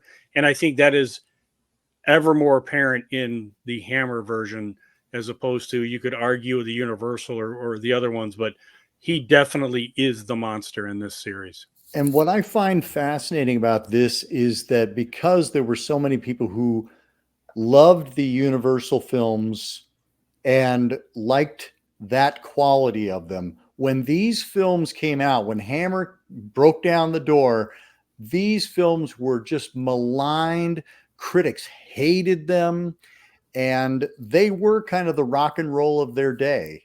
And they changed the horror landscape. And to your point, Aaron, like, I feel like they are culturally important. And kind of what you were saying, Eli, like, I think it would be interesting to see what happens. And you just know that all the Universal fans and all the Hammer fans can be like, oh, come on, why are you shitting all over our character here?